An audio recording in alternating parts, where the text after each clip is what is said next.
Pues aquí seguimos y para terminar nuestro programa de hoy, como empieza a ser tradición cada jueves, tenemos aquí a Daniel Valverde que viene a hablarnos pues como temas que le gustan a él, de misterio, un punto paranormal. En esta ocasión, como no sé absolutamente nada de lo que ha traído, pues no sé si es misterio, paranormal o qué es, pero sin duda siempre es muy interesante escucharle, así que bienvenido, Daniel. Muchas gracias.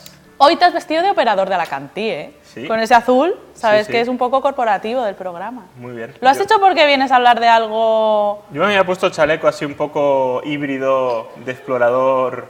Ah, mira. Sí, de explorador de la Amazonía, de la selva amazónica. Porque vienes a hablar de un tema relacionado con eso. Sí, vengo a hablar de un tema, además uno de los misterios, yo creo, icónicos en el mundo de las anomalías, de los lugares extraños, enigmáticos. Hablar de lo que vamos a hablar hoy, sin duda es un... De hecho, es uno de los capítulos, fíjate, que teníamos ahí en la recámara del sótano sellado, por petición también popular, y que finalmente pues no se va a poder abordar, al menos dentro de lo que es el sótano sellado, ¿no? Porque el programa acaba, pero ya habíamos titulado El secreto de la cueva de los tallos. Ah, fíjate que yo he dicho que no sabía exactamente de qué tema ibas a hablar hoy, pero lo hago no por falta de profesionalidad, bien lo sabes. Lo hago de manera premeditada porque me gusta sorprenderme en el momento en el que te veo a ti contarlo. Así que nadie se vaya a pensar que esto es una falta de respeto a tu trabajo, ni nada parecido. Por cierto, de tu trabajo se habla mucho aquí, ¿sabes? ¿Ah, sí? Más allá de lo que podemos ventilar tú y yo en esta sección, ayer mismo te ¿notaste un escalofrío que te recorrió la espalda? Sí, noté... No te noto convencido. No, la verdad es que noté como una ruptura en el espacio-tiempo. Lo sabía. Sí, como porque tú una especie eres de muy déjà vu. sensitivo. Sí. Entonces, ayer con nuestro compañero, y nunca suficientemente valorado, Mister, hablamos de ti y vamos a dar paso a esas imágenes del pasado, de ayer mismo, pero pasado a fin de cuentas. Sí, miedo me da. Preguntas que no tenemos respuesta, tampoco somos nosotros no los más sabios de la humanidad. Entonces, pues hay otra pregunta sin respuesta que nos atañe al programa y es ¿en qué trabaja Daniel Valverde, el del sótano? Pobrecito, Daniel Valverde. Seguro que no le gusta esto. Oh, sí. ¿Quién es? Pues el que hace la sección de misterio. Ah, qué grande, Dani. Sí, la me gente encanta del misterio, su sección. ya sabes que siempre se Sí. suscita dudas sobre su trabajo y tal. Sí. Ah, pues nada, máxima credibilidad, Dani. Hombre, Tienes que pero investigar el crimen de Enfield, el poltergeist de Enfield, que ya te lo comenté y quiero saber es verdad. sobre eso. Me encanta esto de mandar mensajes entre colaboradores así, utilizando ¿no? Y que el un día programa. me diga, habla tú de... Qué Vale, bueno, preguntas sin resolver que igual mañana resolvemos. Pero que la de puede Daniel. ser muy divertido que nosotros le... Siempre en nuestro corazón, Daniel, hay una pregunta que no te voy a obligar a responder, porque es otro misterio de la humanidad. Sí, claro.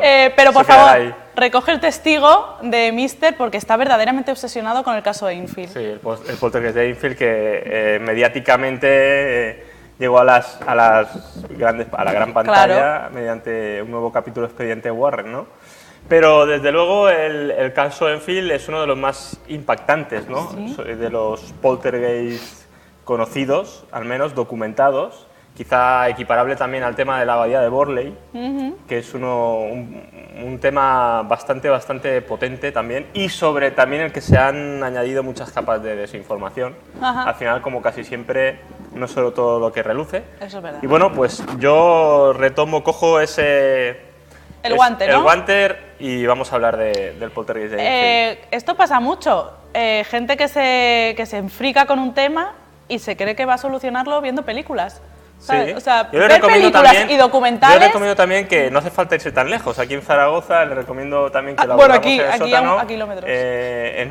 Hubo un caso de poltergeist en los años 50 que, bueno, un duende hablaba a través, una voz aparecía a través de la hornilla de un pequeño horno. Maldito duende. Sí, de un horno antiguo, y la voz, ese duende mantuvo incluso conversaciones con la policía, a los que incluso llegó a insultar a miembros de la casa. Y bueno, nosotros titulamos El niño de la casa del duende ese expediente. Un espíritu maño, ¿eh? Sí, porque al parecer el niño era el que se comunicaba, uno de los niños, el que tenía alguna especie de sintonía especial con ese duende, ¿no? Qué manía con que los niños son una especie de antenas. Sí, me encanta la pregunta que le hace uno de los policías. A ver. Esto está documentado al duende. A ver, ¿qué le pregunta? Eso es muy español, muy... Sí, pero esto es lo que me gusta, pregunta si lo que quiere es trabajo.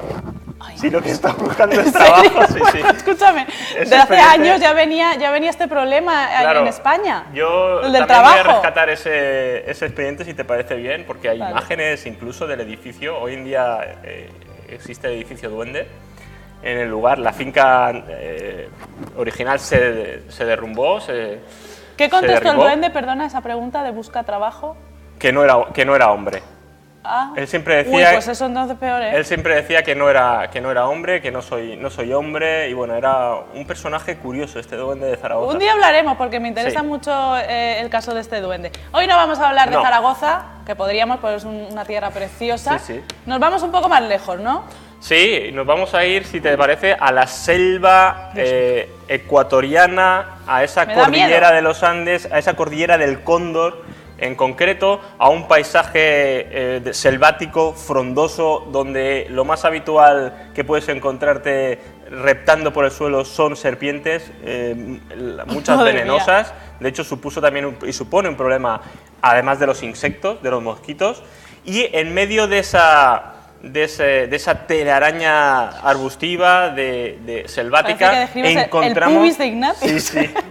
No, no estamos hablando de eso. Encontramos uno de los lugares, uno de los enclaves más misteriosos y enigmáticos del planeta, lo que se ha bautizado con A el ver. paso del tiempo como la Cueva de los Tallos. Los tallos son, aquí tenemos imágenes del interior de ese portal Moritz, en que sostienen muchos que fue Qué bonito. tallado por el hombre, por alguna civilización desconocida en el pasado. Muchos sostienen que las formas, digamos, angulosas, prácticamente de laminado, ¿no? 90 grados, que podemos encontrar en la cueva, en el interior de la Cueva de los Tallos, son de factura artificial, Vale. humana. Bueno, luego veremos que no, que no es del todo así como nos han contado. La Cueva de los Tallos, fíjate, para entrar en la Cueva de los Tallos, aquí vemos otra vez el portal Moritz. Esta es la expedición de Juan Moritz, un argentino de origen húngaro que es uno de los personajes clave en esta historia. Esto es Siempre hay un argentino, por ahí. a finales de los 60. Prácticamente cuando el hombre estaba llegando a la Luna, este señor estaba bajando en sus dos expediciones a la cueva de... Los argentinos siempre a la de los contra, Tallos, sí. Y bueno, vemos cómo la Cueva de los Tallos es...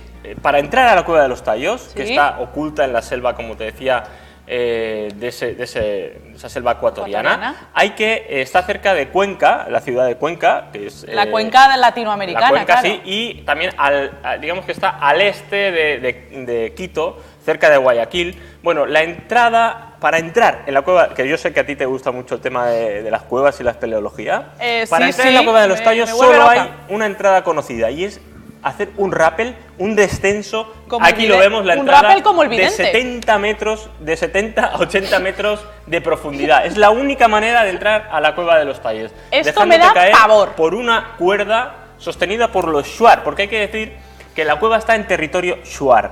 Quizás shuar no te suene demasiado, pero si te digo jíbaro, los jíbaros, Claro. los jíbaros siempre han sido el nombre que ellos Jíbaros. mismos, los shuar, consideran despectivo. Es decir, a los shuar no les gusta que le llamen jíbaro, Ah, ni ¿no? reductores de De cabezas. cabezas. Por lo tanto, Madre mía, si tuvieran que reducirme a mí la cabeza, esta cueva está iban a en su tardar terreno, mucho. cerca del poblado de Cuongos, y para entrar se necesita el permiso, además del gobierno de Ecuador, de los shuar que consideran a la Cueva de los Tallos, a este lugar, Perdona. a sus entrañas, a sus... Yo he visto una película de esto. Hay un documental que se llama Tallos, que Ah, luego vale. veremos, que lo dirige... ¿Película documental? Bueno. Sí, el caso es que yo he visto lo algo. dirige Miguel Garzón, es un documental bastante interesante porque vuelven a entrar, es una expedición, es el rodaje de un descenso Ajá. al interior reciente, Sí, de nuevo sí. a la Cueva de los Tallos. Bueno. Esto Ay, es qué un bonito. tallo, son los tallos son pájaros, digamos, nocturnos, una de las pocas aves nocturnas que tienen Como además búhos. ecolocalización, como los murciélagos. Ellos en plena oscuridad se Ah, guían sí. y comen, son aves, comen insectos y frutos de forma nocturna, son aves nocturnas y por eso la cueva adopta este nombre, la Cueva de los Tallos, porque hay muchísimas aves de Steatornis tallos de este tipo. No solo hay en la Cueva de los Tallos, en Venezuela también hay muchos, fueron descubiertos por Humboldt, pero ese sería otro tema. El monitor ha sufrido un desvanecimiento ahora mismo. Sí, ha habido ahí un... Siempre que vienes hay algo, Claro, porque al descender, ¿no? 100 metros ya las comunicaciones se están cortando. Bueno, lo que se encuentran en el lecho de esta cueva es, sobre todo, aparte de estalagmitas y estalactitas, sobre todo, que aprendimos en la ESO. Sí, se encuentran una capa de varios, incluso varios de un metro o más, de excrementos de estos tallos. Claro, sí, eso que es lógico. además alimentan estos excrementos una fauna bastante curiosa de cochinillas y escarabajos que deambulan por los suelos de la Cueva de los Tallos. Como el palo de un palomero. Sí, claro. Es curioso que a esta profundidad, con este nivel de oscuridad, porque es un entorno muy oscuro, existe también una fauna, animales, que habitan las entrañas de la Cueva de los Tallos. Hay que decir que son 5 kilómetros de cuevas conocidas, pero se intuye que puede ser tapizados un recorrido de mierda de pájaro, ¿me estás diciendo? Sobre todo la entrada, vale. esa gran cima, lo que es el fondo, justamente por donde se desciende, sí, porque evidentemente los tallos se colocan en pues las paredes, ¿no? Tiene que oler bien. Además de, bueno, pues otra fauna que podemos encontrar. Pero eso no es lo interesante de Tallos. Pues eso ya me estaba a mí Lo obnubilando. interesante empieza cuando un sacerdote, Carlos Crespi, sí, un sacerdote salesiano, que por cierto, y esto es una anécdota así que cuento, porque sé que aquí en Alicante hay gente que le tiene aprecio. Carlos Crespi, que nace en 1891, es un señor que nace en Italia. Él se instruye, por ejemplo, en botánica, en piano. Es uno de esos hombres renacentista, ¿no? Sí. Y también cursa estudios de filosofía, y no vas a saber, y no te vas a imaginar con quién. Con uno de los discípulos del mismísimo Don Juan Bosco. ¿Qué me dices? Sí, este señor, aquí lo vemos, Carlos Crespi. Ay, Dios, espérate, que creía que llevaba cabezas en las manos. Son como una especie de cinturones, unas placas, que, porque este señor viaja a Ecuador como misionero y está 60 años en tierras ecuatorianas, en la selva, conviviendo con los shuar y de alguna manera pues en esa misión de... evangelizadora, sí, ¿no? Bueno, y también pues de ayuda humanitaria, de compartir un poco también sus conocimientos. Él también realizaba documentales, era un cineasta, era un hombre que se movía, era botánico. Él se movía en todos estos terrenos como pez en el agua. ¿Y qué ocurre? Que cuando viaja allí a los años 20, los shuar empiezan a obsequiarle, a traerle una serie de objetos que dicen que encuentran en las cuevas. Los shuar penetraban en la Cueva de los Tallos y en otras cuevas, penetraban una vez al año, un par de veces, sobre todo en primavera, para coger los polluelos de los tallos, los cogían y bueno, pues se alimentaban también de eso. Y también hacían sus ofrendas especiales de material cogido en la cueva, claro, se los daban a este hombre. Eso es lo que decían material, los digamos, de origen... Objetos extraños que luego han trascendido, aparece el propio Crespi con ellos, como esas placas de metal talladas con inscripciones raras, placas donde aparece... O sea, no es que le hicieran las figuras con los excrementos de los pájaros. Una guitarra que siempre ha parecido grande, un poco por bizarro, ¿no? Una guitarra también con inscripciones. Una guitarra enorme. Unas placas que son lo que más dio que hablar, ¿no? Unas placas, aquí las vemos, donde había una serie de inscripciones cuneiformes en una escritura muy parecida a la ideográfica, a la que podía ser la escritura sumeria. Pero escucha, todo es muy grande, ¿no? Este hombre, ¿dónde metía las cosas? Tenía como una especie la guitarra, de museo, la baldosa esta enorme. Tenía como una especie de museo personal que luego él convierte en una especie de... Se convierte a su muerte en el 82, 1982. Mola pensar que lo que es que es muy pequeñito él. ¿Te imaginas? Sí, pues no era especialmente pequeñito. Bueno, porque en Ecuador... Lo curioso es que esto llama la atención porque empieza a recibir objetos extraños que no debían estar allí. Una especie de oparts, por ejemplo. Que esto recibe me encanta. Una escultura de los manos de los shuar, o se supone que recibe de manos de los shuar, de lo que parece ser un gobernador babilónico. Una estatua que se asemeja mucho a lo encontrado en Sumer. También recibe, por ejemplo, otra talla que recuerda a Hathor, a la diosa egipcia. Entonces, claro...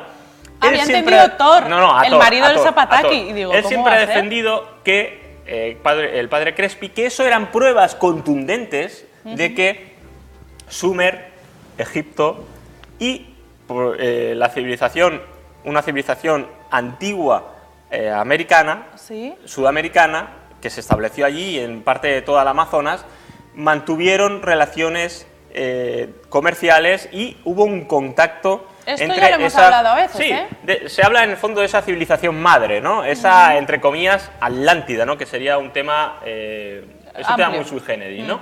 Pero sí, esa civilización madre que estaría utilizando los mismos principios, tanto arquitectónicos, también las pirámides, ¿no? Que existen en ambos continentes.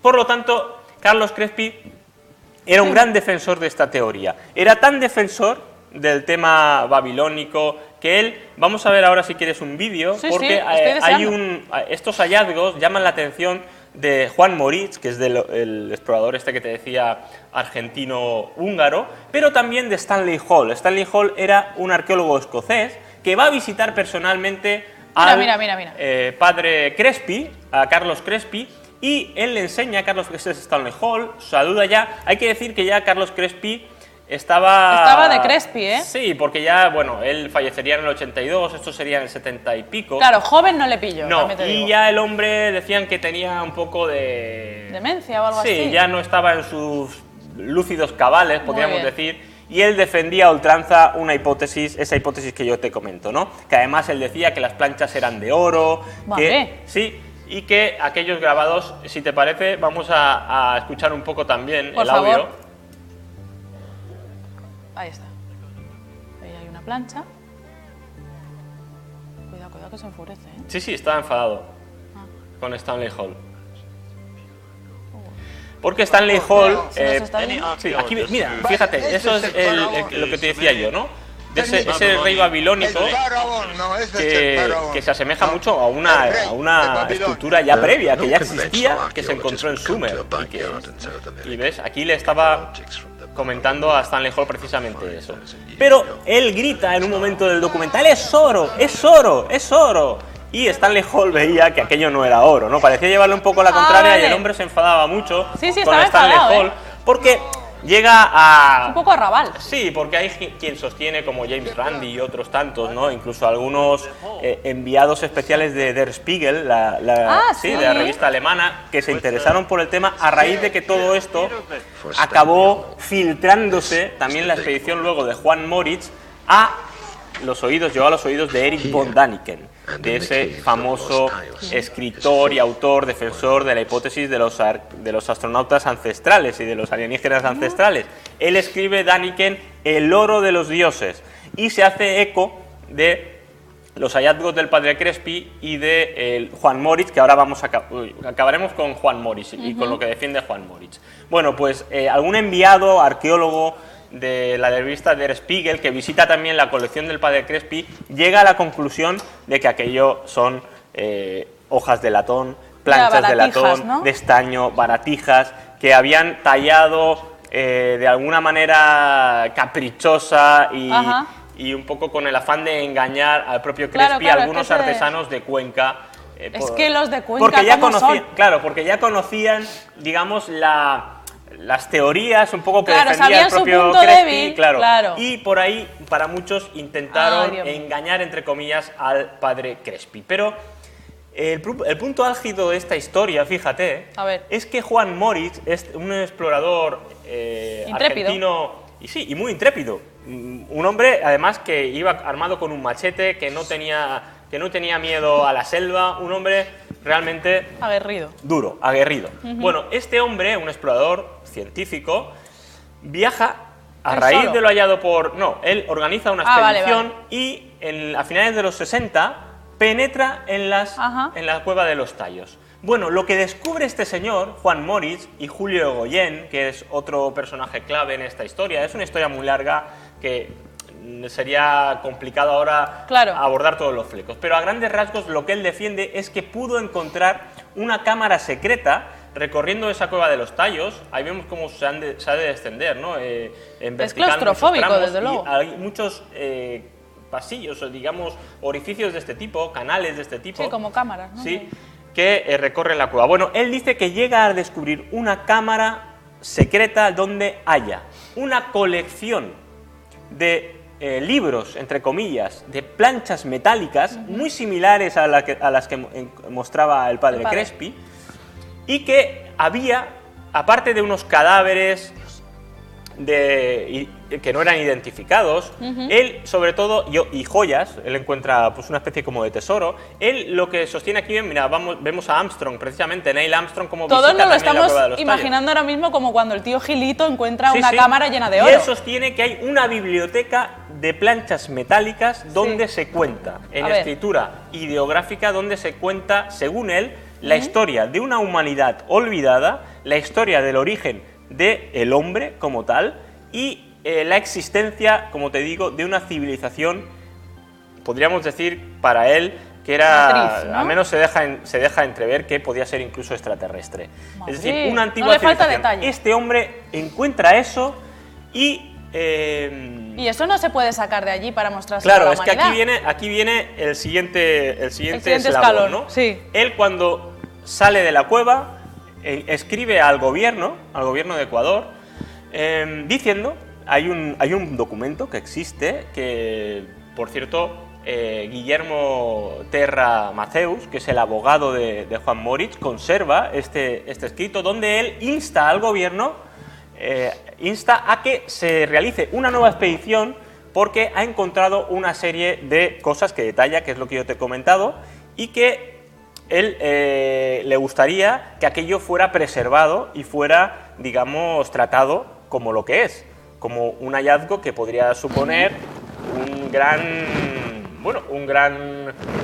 logro, ¿no? Digamos, un gran descubrimiento para la humanidad. Claro. y para lo que es la historia más o menos que nos han contado, ¿no? Que podía, digamos, cambiar la historia conocida, ¿no? Tal y como nos lo han contado. Bueno, ¿qué ocurre? Que esta segunda expedición nunca se produce. Él no está de acuerdo con lo que el gobierno le comenta. Él ve al parecer algunos flecos que no le cuadran y esta segunda expedición nunca se lleva a cabo. Claro, a todo esto Juan Moritz recibe la llamada de Stanley Hall, de este arqueólogo escocés, Sí. que le dice que va a organizar una expedición en el año 76, se lleva a cabo, con muchos científicos, con el apoyo del gobierno británico, con el apoyo del gobierno de Ecuador y con la participación, a modo casi de presencia honorífica, aquí lo vemos, de mira. Neil Armstrong, del primer Fíjate. hombre que pisó la Luna, que también bajó Dios, pero es que a la Cueva de los Tallos. Está todo relacionado. No faltaba nada. Aquí lo vemos, con los Shuar, con algunos guías Shuar, y en esa expedición del 76, en la que Stanley Hall quiere por todos los medios que Juan Moritz también baje con ellos, pero Juan Moritz se niega, porque también Juan Moritz sospecha de que lo que quieren es expoliar aquello que halló. Él se desentiende de esta... Aquí vemos a Faber-Kaiser, Andreas Faber-Kaiser, el investigador catalán, que tenía un programa en Cataluña Creí que Radio ibas a decir magnífico. el de los lápices. No, Sintonía Alfa y bueno, ¿y qué volen aquesta gent? Un escritor e investigador mítico aquí en España, Adrián Faber-Kaiser, que él viaja también a la Cueva de los Tallos por su Pues que no cuenta, faltó por nadie. su cuenta. Él viaja allí, además hay un artículo buenísimo que se llama La Cruz del Diablo, donde él narra sus peripecias hasta llegar a la entrada. Él consigue descubrir dónde estaba la entrada a la Cueva de los Tallos. No baja. penetra? Ah, vale. No, porque iba solo. Claro. Él además cuenta cómo tuvo que agenciarse con una arma, veneno, un antídoto para el veneno para ofidios, para serpientes. Cuenta un auténtico odisea hasta Sí, llegar a la entrada de la Pobre. Cueva de los Tallos, y cómo además deja caer que en un principio contacta con Juan Moritz para que le acompañara, pero al final se va dando cuenta por el camino que Juan Moritz está intentando no engañarlo, pero sí dándole un Está poco de haciendo la largas, envolvente, sí, la envolvente. y no le dice muy claras las cosas. Hay cosas raras que ve Andreas Faber-Kaiser, entonces él decide en un momento dado Ir por libre. sí, ir por libre. No le da buena espina las indicaciones y los intermediarios a los que alude ese señor, Juan Moritz, y decide ir por libre. Al final descubre la entrada a la Cueva de los Tallos. Bueno, ahí está. Aquí está el artículo de la Cruz del Diablo, lo recomiendo encarecidamente su lectura. El ¿Y qué es lo que zapato del ocurre al final de todo? A ver, sintetizando, ¿eh? Sí, Porque sintetizando. El tiempo Al relativo. final de todo, resulta que la cueva está súper explorada por esa claro. también esa exploración del 76. Y este es un arqueólogo ecuatoriano de origen griego que, curiosamente, él en otra expedición puede visitar la Cueva de los Tallos. Hay un libro maravilloso de Deborah Goldster que se llama Secretos subterráneos de los mundos olvidados, donde se habla de la Cueva de los Tallos. Y este señor, aquí vemos mira. una de las placas, por cierto, ¿no?, que se le entregó presuntamente con esos grabados extraños de una pirámide al padre Crespi. Bueno, hay que decir Son un poco que chuscos, curiosamente ¿eh? en el 62 se prende fuego Vaya, al museo del no padre me digas. Crespi y desaparecen muchas de las piezas, ¿no? Eso también se ha visto dentro del mundo de la conspiración, como que alguien quiso, como ocurre con las tablillas sumerias en Irak, borrarlas del mapa, igual que Como pasó con los juzgados de Valencia sí, una vez. o con la biblioteca de Alejandría. Se prendió fuego. Bueno, pues lo que te decía, lo que ocurre es que Juan Moritz siempre ha defendido luego, o se ha filtrado a través del abogado este que te decía, de Guillermo Terra y de otros, de Julio Goyén, que realmente el trozo de cueva que exploraron, esos 5 kilómetros que exploraron todas las expediciones, también la última, como te digo, una de las últimas que llevó a cabo este geólogo ecuatoriano, no se produjeron en la auténtica cueva del hallazgo. Es decir, que la Cueva de los Tallos no sería la cueva donde Juan Moritz halló todas estas placas, estos libros metálicos donde nos explicaría una historia apócrifa del origen del hombre. Se habla entonces de la existencia de otra cueva cuya entrada nunca se ha encontrado, la conoció el propio Moritz, se supone, y nunca desveló su emplazamiento, ni incluso antes de fallecer, Juan Moritz. Se conoció como la cueva de los seres superiores, y es una de las cuevas que se dice en la mitología y la superstición shuar que la protegen los velas o los taltos, que son los habitantes del inframundo en la cosmogonía shuar. Que además muchos han narrado que al penetrar en esas cuevas, como la Cueva de los Tallos, uno en soledad puede percibir cómo hay sombras que pasan por detrás de él, que se reflejan en las paredes, y son incluso los espíritus de los ancestros shuar que protegen ese lugar sagrado y todos sus secretos. A raíz de eso, fíjate, Tulkeridis, este geólogo ecuatoriano, se introduce en la Cueva de los Tallos, un señor además que pudo entrevistarlo Deborah Goldster, y primero derriba el primero de los mitos. No hay nada artificial en la Cueva de los Tallos. Este es Tulkeridis y llega a la conclusión de que es todo de formación natural. Es una cueva kárstica, sedimentaria, de roca caliza, y todo ha sido moldeado caprichosamente por el agua a lo largo de miles y miles de millones de años, ¿no? Es decir, ni siquiera el portal Moritz, que es el más famoso, que es ese portal que vemos donde existen la mayoría de fotografías que parece una entrada cuadrada, sí, ni siquiera eso es de formación artificial. Por lo tanto, es el primer varapalo a las teorías de Juan Moritz y de otros que sostenían que alguien en un pasado, porque siempre está la idea ahí remanente de la existencia de gigantes, porque el padre Crespi también, uno de esos objetos que tiene es una enorme corona. Sí, todo era gigantesca, muy grande. Sí, todo lo que le daban era enorme. Se atribuye al hallazgo también, porque todo esto son como especie de rumorología, ¿no? Hay un hallazgo de un presunto gigante en una de esas cámaras secretas. No le falta detalle. Este es el portal que te digo de Moritz, lo que también se consideró que era artificial, y Tulkeridis y otros tantos, algún arqueólogo también de Der Spiegel, también llegó a la conclusión de que de artificial nada de nada, que es una cueva perfectamente tallada por la acción natural del agua con el paso de los años, ¿no? Esta es la historia, fíjate, que para de la Cueva de los Tallos. Ahí es nada, Esa tercera cueva, nadie, bueno, se supone que el señor Moritz sí que la vio, pero nadie más ha tenido constancia de ella.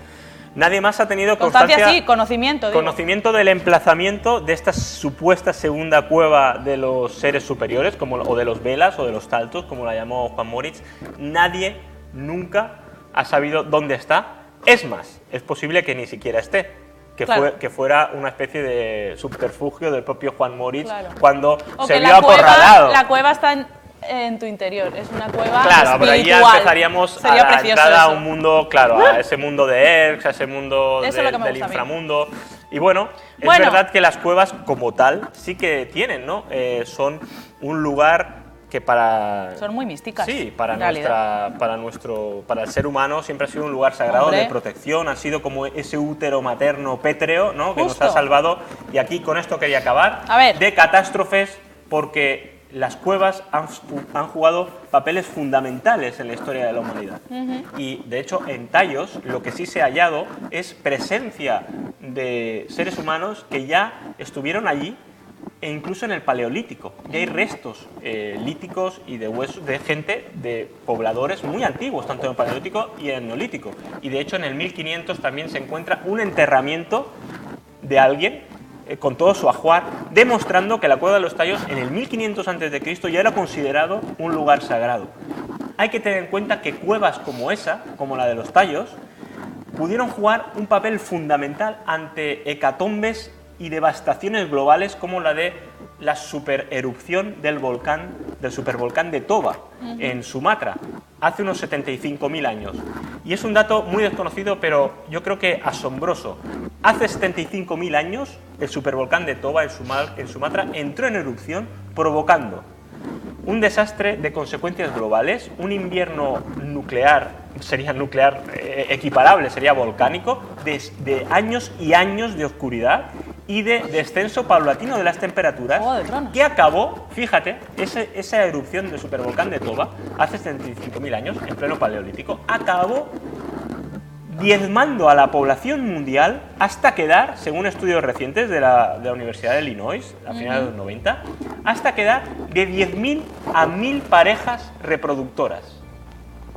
Pudieron quedar solo 1.000 parejas de Homo sapiens Bueno, pero es un abanico donde elegir amplio, ¿no? Es un cuello genético... Más que de la mayoría de gente. Es un cuello genético brutal. Sí. Es decir, estuvimos al borde de la extinción como especie. Y es donde digo que estas cuevas, estos refugios pétreos, que nos aíslan de alguna manera del mundo y de las inclemencias del mundo exterior, fueron clave en, digamos, la supervivencia de la especie humana.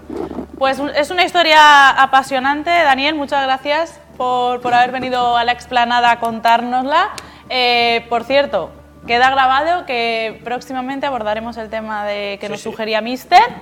De momento te espero la semana que viene con más historias curiosas e interesantes que debemos conocer. Y ya nos hemos quedado sin tiempo porque cada vez que vienes tú hablas mucho, que luego la gente lo agradece porque en YouTube y todo esto nos ven y se lo pasan estupendamente. Pero a nivel timing, ¿sabes? Pues yo el día que vienes tú yo ya no me organizo, ¿sabes? Porque digo, bueno, ya viene él, ya hacemos algo. El caso que mañana volveremos con más explanada, ya sabéis que estaremos puntualmente a eso de las 7:30 aquí en nuestra cueva de Alacantí Televisión, así que espero que paséis un buen día y mañana volvemos a vernos.